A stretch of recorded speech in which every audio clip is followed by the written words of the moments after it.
अस्सलाम वालेकुम फ्रेंड्स, क्या हाल है। उम्मीद है सब खैरियत से होंगे। तो फ्रेंड्स, जैसा कि पिछली वीडियो में मैंने आपको बताया था कैमरास के टाइप्स के बारे में, और आपको ये भी बताया था कि आने वाली वीडियो में मैं आपको एनवीआर और डीवीआर का जो एक डिफरेंस है वो बताऊंगा। जो हमारा आज का टॉपिक है वो ये है कि मैं आपको एनवीआर और डीवीआर में एक डिफरेंस बताऊंगा, और एनवीआर किस तरह काम करता है, और इसमें कितने कैमरे, कौन से कैमरे काम करते हैं, और डीवीआर में क्या क्या है, डीवीआर में कौन से कैमरे काम करते हैं, कौन से कैमरे हम कनेक्ट कर सकते हैं, वो मैं आपको बताऊंगा। तो फ्रेंड्स, सबसे पहले अगर आपने अभी तक मेरा चैनल सब्सक्राइब नहीं किया तो मेरा चैनल सब्सक्राइब करें, वीडियो को लाइक करें और शेयर करना ना भूलें। अपने फ्रेंड्स के साथ मेरी वीडियो शेयर करें ताकि जितना ज़्यादा हो सके और भी लोग मेरे इन वीडियोस से इंफॉर्मेशन हासिल कर सके। तो फ्रेंड्स, बेल आइकन दबाना ना भूलें ताकि जो मेरे आने वाली वीडियोस है वो आप तक आसानी से पहुंच सके। तो आइए चलते हैं अपने टॉपिक की तरफ। आज का हमारा टॉपिक है एनवीआर और डीवीआर में क्या डिफरेंस है। सबसे पहले मैं आपको एनवीआर के बारे में बताता हूं। एनवीआर के जो फुल फॉर्म है वो है network video recorder. Network video recorder में हमारे पास जो हाई रेजोल्यूशन वाले कैमराज हैं, जैसा कि पिछली वीडियो में मैंने आपको बताया था, जो हमारे पास PTZ है, जो हमारे पास IPC कैमराज, इंटरनेट प्रोटोकॉल जो कैमराज हैं हमारे पास, जो इंटरनेट के थ्रू हमारे पास कनेक्ट होते हैं, वो कनेक्ट होते हैं एनवीआर में। एनवीआर क्या चीज़ है? एनवीआर एक जस्ट आप कह सकते हो एक स्विच पोर्ट है जिसमें आप डिफरेंट टाइप्स के कैमराज आप कनेक्ट कर सकते हो। 4 कैमराज, 8 कैमराज, 60 कैमराज, इसी तरह आप 32, 64 तक जा सकते हैं। हम एक एनवीआर में कैमराज कनेक्ट कर सकते हैं।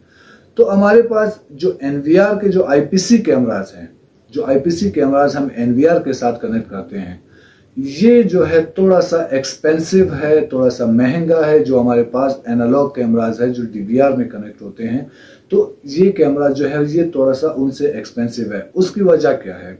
उसकी वजह ये है कि ये कैमराज जो IPC कैमराज है वो हमारे पास जो है थोड़े से हाई रेजोल्यूशन वाले हैं, थोड़े से जो है अच्छे कैमराज है, इनके रिजल्ट थोड़े अच्छे हैं।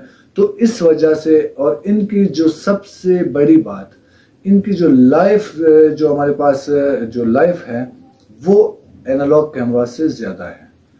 अगर हम analog cameras 3 to 4 years use कर सकते हैं, 5 ईयर्स यूज़ कर सकते हैं, तो उसकी बनिस्बत हम जो हमारे पास IPC कैमराज है वो हम 10 to 12 ईयर्स आसानी से यूज़ कर सकते हैं। जो हमारे पास IP कैमराज हैं, जैसे कि मैंने आपको बताया, ये कोएक्सियल केबल के थ्रू कनेक्ट होती है। इसको कनेक्ट करने के लिए हमारे पास कोई ज़रूरी नहीं है कि हम हर कैमरा से, जैसे एनालॉग कैमरा में हम करते हैं कि हम जितने भी कैमराज लगाएंगे उनकी अलग अलग केबलिंग करेंगे, डीवीआर तक नहीं। एनवीआर में हमने सिंपल क्या करना है, एक कैमरा, 2 कैमरे, 3 कैमरे, जितने भी हमारे पास कैमरे हैं, हमने 4 कैमरे कनेक्ट करने हैं और इनको लाकर हमने एनवीआर के साथ कनेक्ट करना है। तो हमें ज़रूरी नहीं कि हम 4 तार जो है वो पूरा एनवीआर तक लेकर आए, नहीं। हमने सिंपल क्या करना है, जो हमारे पास 4 कैमराज की जो केबल्स हैं वो हमने लाके स्विच में कनेक्ट करनी है। जो एक नेटवर्क स्विच होता है वो हम अपने कैमराज से बिल्कुल 200-300 की मीटर्स पर लगा के हमने तमाम कैमराज के जो केबल्स है वो लाके स्विच के साथ कनेक्ट करनी है। और स्विच से हम जस्ट एक नेटवर्क केबल वो हम वहां से लाकर अपने एनवीआर में कनेक्ट करते हैं। जब वो केबल हम एनवीआर में कनेक्ट करते हैं तो हमारे कैमराज ऑटोमेटिकली हमारे पास कनेक्ट हो जाते हैं। फिर एनवीआर से हम अपने जो व्यू के लिए जो हम मॉनिटर लगाते हैं, जो हम और कोई सिस्टम, कोई वीडियो वॉल लगाते हैं, तो वो हम वहां से मॉनिटर करते हैं। कोई ज़रूरी नहीं कि हम हर कैमरा की तार जो है वो अलग लाके जो एनवीआर के साथ हम कनेक्ट करें। और ये हमारे पास जो है, जो एनवीआर कैमराज है वो बहुत ही हाई रेजोल्यूशन होती है, बहुत ही रिलायबल कैमराज हैं। जो एनालॉग कैमराज है उनकी बनिस्बत ये बहुत स्मूथ चलते हैं, और इनका रिजल्ट जो है वो हमारे पास एक क्वालिटी में है। इन क्वालिटीज़ की वजह से जो है ये कैमराज हमारे पास थोड़े से एक्सपेंसिव होते हैं एनालॉग कैमराज से। तो ये तो हो गया हमारे पास जो एक सिंपल सी इंफॉर्मेशन थी, जो सिंपल से एक डिफरेंस मैंने आपको बताया एनवीआर का। अब मैं आपको डीवीआर के बारे में बताता हूँ। डीवीआर क्या चीज़ है? डीवीआर हमारे पास डिजिटल वीडियो रिकॉर्डर, जिसमें हम अपने नॉर्मल जो हमारे लाइफ में कैमराज यूज़ होते हैं, ऑफिसेस के लिए, हमारे घर के लिए, हम कहीं पर भी यूज़ कर सकते हैं, तो वो कैमराज हम कनेक्ट करते हैं डीवीआर के साथ। लेकिन एक चीज़, एनवीआर में हम वायर के थ्रू भी अपने कैमराज कनेक्ट कर सकते हैं और वायरलेस के थ्रू भी हमारे कैमराज कनेक्ट हो सकते हैं। लेकिन इसके बरक्स डीवीआर में हम वायर के थ्रू कनेक्ट कर सकते हैं, वायरलेस के थ्रू हमारे पास कनेक्ट नहीं हो सकती। हमने अगर कोई कैमरा अपने डीवीआर के साथ कनेक्ट करना है तो उसके लिए हमें ज़रूरी है कि हम वहां से डीवीआर तक एक जो हमारे पास केबलिंग है, जो हम केबल यूज़ करते हैं, वो हमने डालनी है। उसके बगैर हमारा कैमरा किसी काम का नहीं, हमारा कैमरा नहीं चलेगा। अगर हम बात करें इसके पिक्सल्स की, तो हम इसमें जो इससे पहले हमारे पास जो कैमराज आते थे वो लो पिक्सल्स के थे, वो डीवीआर पर हम चला लेते थे, हमें रिजल्ट जो है वो लो क्वालिटी का मिलता था। लेकिन आजकल जब 720 पिक्सल्स के जो कैमराज आए, यानी कि 1 मेगापिक्सल के जो कैमराज आजकल हमारे पास बाजार में आए हैं, तो हम इजीली 1 मेगापिक्सल से लेकर 4 मेगापिक्सल तक, 8 मेगापिक्सल तक डीवीआर पर बआसानी चला सकते हैं। इससे हमें रिजल्ट है वो हमें क्लियर नजर आता है। अगर कोई इशू होता है, कोई मसला होता है, तो हमें इतना रिजल्ट मिल जाता है एनालॉग कैमरा से कि हम उस पर अपना जो इंफॉर्मेशन है वो हमें मिल जाती है। और ये जो केबलिंग है, जो हमारे पास इसकी जो केबल आती है, जो है कि ये हमारे पास कोएक्सियल केबल से भी कनेक्ट हो सकती है।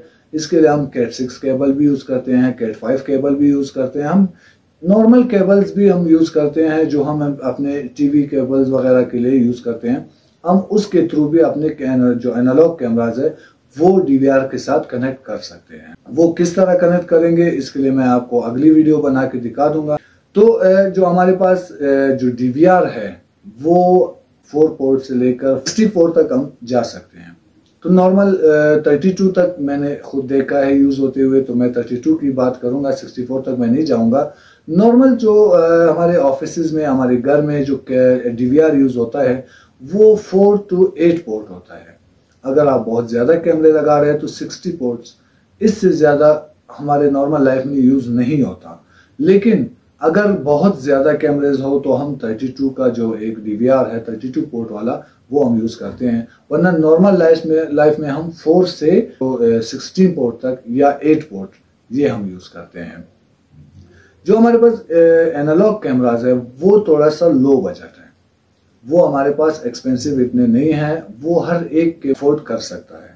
अगर आपको कैमराज लगाना चाहते हो, आप एक्सपेंसिव कैमराज अफोर्ड नहीं कर सकते, तो आप ये एनालॉग कैमराज यूज कर सकते हो। ये थोड़े से लो बजट है और हर एक के लिए ये अफोर्डेबल है। और कैमराज बिल्कुल आपको क्लियर रिजल्ट दे सकते हैं और मेंटेनेंस इनकी अगर आप बरकरार रखें। एनालॉग कैमराज का ये सबसे बड़ा इशू रहा है कि ये मेंटेनेंस के बगैर ये कैमरे बहुत जल्द ख़राब हो जाते हैं। अगर हम टाइम पर चेक करते रहेंगे तो हमारे पास ये कैमराज जो है वो तो चल जाते हैं, कुछ वक्त आराम से हमें जो रिक्वायर्ड रिजल्ट होता है वो देता रहता है। लेकिन अगर इसको हम मेंटेन नहीं करेंगे तो हमारे जो एनालॉग कैमराज है वो हमें वो रिजल्ट नहीं देंगे जो हमें रिक्वायर होगा। एनालॉग कैमराज के लिए हमने मेंटेनेंस है वो ज़रूर रखनी है। हमने अपने कैमराज को रेगुलर बेसिस पे 1 वीक, 2 वीक, 1 मंथ के अंदर एक दफ़ा ज़रूर चेक करना है। और एक बड़ी जो एक मेन पॉइंट वो मैं आपको बता दूं, जो डिफरेंस है वो आईपीसी कैमराज और एनालॉग कैमराज में।